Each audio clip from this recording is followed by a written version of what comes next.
آتی ہو اور تمہاری وجہ سے میری عزت ہو رہی ہے.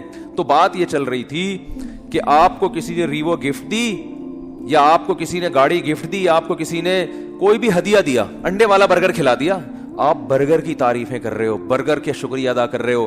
تو ہندو یہی کر رہے ہو بھائی, گائے تم پر احسان نہیں کر رہی, احسان اس ذات نے کیا جس نے اس گائے کو بنایا.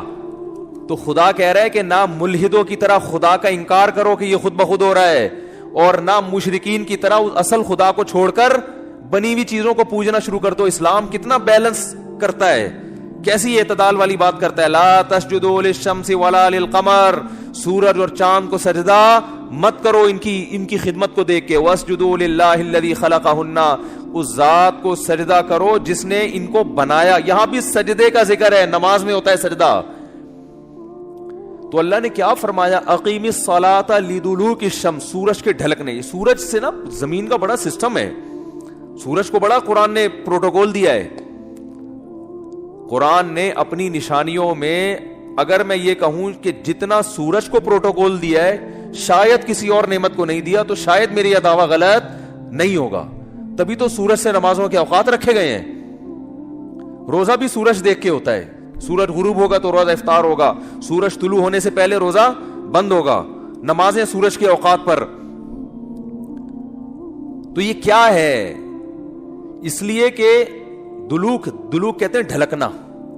تو اللہ نے ڈھلکنے کے اوقات اس لیے رکھے کہ اس وقت دنیا میں بڑی بڑی تبدیلیاں آ رہی ہوتی ہیں, بڑی بڑی تبدیلیاں. رات کے اندھیرے دور ہونا شروع ہو جاتے ہیں, بہت بڑی چینجنگ دنیا میں آتی ہے جس کا پوری دنیا پہ بھی اثر پڑتا ہے, آپ کی باڈی پہ بھی اثر پڑتا ہے, پوری دنیا کے نظام پہ اثر. وہ کیا ہے؟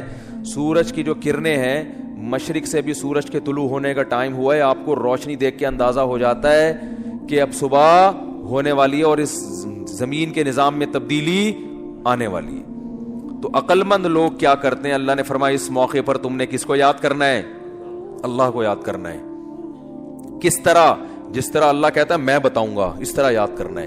کیونکہ اگر اللہ نہ بتاتا کس طرح یاد کرنا ہے, پھر ہم عبادت کے وہ طریقے نکال لیتے جو غیر مسلموں نے نکالے ہوئے ہیں, عجیب عجیب سے. جب انسان کو پتہ نہیں ہوتا نا کیسے عبادت کرنی ہے, تو لوگوں کی رائے پہ چھوڑ دیا جاتا. فرض کریں اسلام کہتا بھائی صبح سورج کے طلوع ہونے سے پہلے, صبح صادق کے بعد تم نے عبادت کرنی ہے. کیسے کرنی ہے؟ ہر آدمی اخپل طریقے سے کرے. تو لوگوں کے الگ الگ کانسیپٹ ہوتے, کچھ ایسے عبادت کرتے, وہ کہتے ہیں ہم اللہ کے لیے میلے کچھ ایلے رہیں گے. یہ بھی ایک نظریہ ہے لوگوں میں.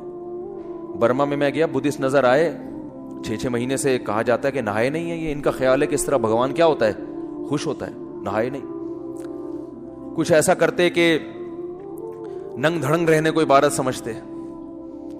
یہ بھی آپ کو بعض مذاہب میں ملے گا, وہ کہتے ہیں ہم تو برہنہ پیدا ہوئے تھے بھائی, یہ لباس تو نیچر کے خلاف ہے.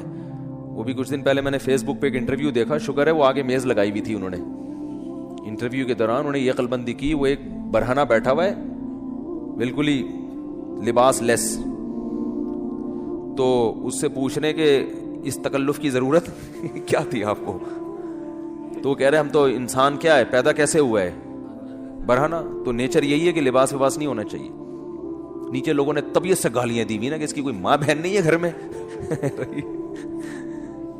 تو یہ بھی ایک عبادت کا ان کے خیال میں طریقہ ہے. بعض لوگوں میں عبادت کا طریقہ یہ ہے کہ ہم گوشت نہیں کھائیں گے, اس سے اللہ خوش ہوگا. تو انسان کو اگر آزاد چھوڑ دیتا نا اسلام کہ تم اللہ کو جس طرح بھی راضی کرنا چاہو کرو, تو انسان غلط رخ پہ چلا جاتا, وہ انسانیت کے دائرے سے نکل جاتا. اللہ نے بتا دیا اقیم الصلاۃ لدلوک الشمس. میں پہلے جو نماز کے اوقات ہیں ان کو تھوڑا ڈیفائن کر دوں, پھر میں بتاؤں گا اسلام نے یہ طریقہ کیوں بتایا ہے. پہلا دلوک شمس ہوتا ہے, دنیا میں بڑی تبدیلی آتی ہے صبح صادق, اندھیروں سے روشنی پھوٹنا شروع, پتہ چلتا ہے اب دن کیا ہو گیا, چینج. اس کے بعد سورج پھر ٹکا کباب بناتے نا ایسے ہوتے ہوتے بالکل بلندی پہ جا کے پہنچتا ہے جس کو زوال کا وقت کہتے ہیں, اور ایک ٹائم آتا ہے بلندی سے دوبارہ نیچے ڈھلکنا شروع کر دیتا ہے. جیسے ہی نیچے ڈھلکنا شروع ہوگا, اللہ نے فرمایا دلوک شمس ہو رہا ہے, بڑی تبدیلی آ رہی ہے دنیا میں. اب سورج ٹاٹا کرتے ہوئے واپس جا رہا ہے. سورج ڈھلکنا دن یعنی جو رات اس وقت جو انسان کی باڈی میں تبدیلی ہوتی ہے نا وہ اور زمین میں وہ مکمل سارا سسٹم اس وقت چینج ہو چکا ہوتا ہے. تو اس وقت حکم دیا گیا یہاں بھی تمہیں کس کو یاد کرنا ہے؟ اللہ کو یاد کرنا ہے, کیونکہ تم اس کے ماننے والے, اس کا شکر ادا کرنا ہے. اس کے بعد پھر دوبارہ بڑی چینجنگ کب ہوتی ہے؟ عصر کے ٹائم پہ. امام حنیفہ بہت ذہین تھے, خدا کی قسم. جو امام ابو حنیفہ کا رحمہ اللہ کا فقہ غور سے پڑھے گا نا, اسے لگے گا امام صاحب کوئی چھوٹی موٹی چیز نہیں تھے. حدیث میں ہمیں نماز کے بارے میں, عصر کے بارے میں مثل اول بھی ملتا ہے, مثل ثانی بھی ملتا ہے. بخاری مسلم کی حدیثوں سے ہمیں پتہ چلتا ہے کہ جس ٹائم پہ ہمارے جو اہل حدیث حضرات عصر کی نماز پڑھتے ہیں نا, اس کا بھی ثبوت حدیث سے ہمیں ملتا ہے. اور یہی ٹائم امام شافعی کا بھی ہے, جو عصر بہت جلدی پڑھی جاتی ہے. پورے سعودیہ میں آپ نے دیکھا ہوگا بہت جلدی عصر پڑھ لیتے ہیں وہ. لیکن امام حنیفہ کی رائے یہ کہ دیر سے پڑھی جائے, جب ہر چیز کا سایہ دگنا ہو جائے. کتنا ہو جائے؟ دگنا. اب بہت سے حضرات کہتے ہیں امام حنیفہ نے اس حدیث کی مخالفت کر دی جس میں جلدی پڑھنے کا ہے. تو امام حنیفہ نے حدیث کی دونوں حدیثوں میں اس حدیث کو لیا جو قرآن کے زیادہ قریب ہے, کیونکہ سورج کا جو ڈھلکنا ہے نا, بڑی چینجنگ, یہ مثل اول پہ نہیں ہوتی, مثل ثانی پہ ہوتی ہے. یعنی جب ہر چیز کا سایہ آپ نے 1 فٹ کا اسکیل رکھا زمین پہ, جب اس اسکیل کا سایہ اتنا ہو جائے, دیکھیں جب سورج بالکل اوپر ہوتا ہے, اس بات کو ذرا ٹیکنیکل طریقے سے سمجھیں, سورج بالکل سر پہ ہوتا ہے تو ہر چیز کا سایہ 0 ہو جاتا ہے. کتنا ہو جاتا ہے؟ اگر آپ خط استوا پر ہو, ایکویٹر پہ ہو نا, تو سورج جب بالکل آپ کے سر پہ ہوگا تو 1 فٹ اسکیل اگر ہے, اس کا سایہ کتنا ہوگا؟ 0, کیونکہ بالکل اوپر ہے نا. اب جب ذرا سا ڈھلکے گا تو جیسے ہی تھوڑا سا ڈھلکا ہے ظہر شروع, اس پر پوری امت کا اتفاق ہے. پھر ڈھلکتے ڈھلکتے جب اس چیز کا سایہ اتنا ہو جائے جتنی وہ چیز ہے, یعنی 1 فٹ چیز کا سایہ 1 فٹ ہو جائے, تو جمہور علماء کہتے ہیں عصر کا ٹائم شروع ہو گیا. اور بخاری کی حدیث بھی ہے اس پر. لیکن بخاری ہی کی دوسری حدیث سے پتہ چلتا ہے کہ ایسا نہیں ہے. بخاری مسلم کی, چونکہ ابھی میرا یہ ٹاپک نہیں ہے اس لیے میں حدیثیں پیش نہیں کر رہا, ورنہ پورا وہ ٹاپک اختلافی مسئلے پہ چلا جائے گا.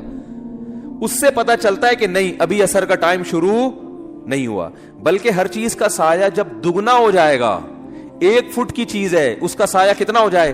2 فٹ, تو عصر کا ٹائم شروع ہوتا ہے. اس وقت عصر کا ٹائم شروع. یہ امام ابو حنیفہ کا قول ہے, راجح قول, کہ بہتر یہ ہے, افضل یہ ہے کہ عصر